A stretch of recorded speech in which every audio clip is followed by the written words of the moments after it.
cijeli život pravila tradicija, niko jedno pitanje da ne postavi. Alo, ali nema toga. Svadba je u nedjelju, ti mora... Ne mora nja ništa. Pa što ćemo sad? Otkazivala se i Olimpijade i Eurovizija, a ne svadba. Pošto otkazujemo? To što ste potrošili, to nema problema. Misliš da sam ja ovdje zbog para? A kum, nije bruka ako otkažemo. Ne otkazuje se ništa. Biće kako ja kažem. Gospođo Macković Dragana, da li pristajete da stupite u brak sa Legetić Momirom? Spoliraj, što treba, idemo odmah nazad. A mladoženja, je li upoznat si ti? Mladoženja nije upoznat sa životom.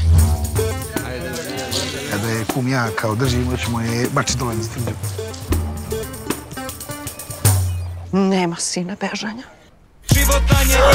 Momire! Pa nema momire, on mora stati.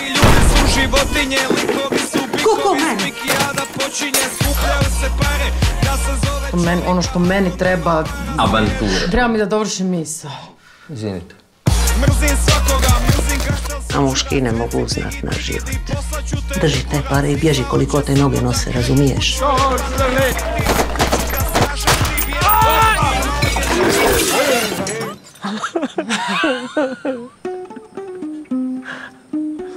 Šta mu se desi? Ženi se, Vlade, tako to izgleda.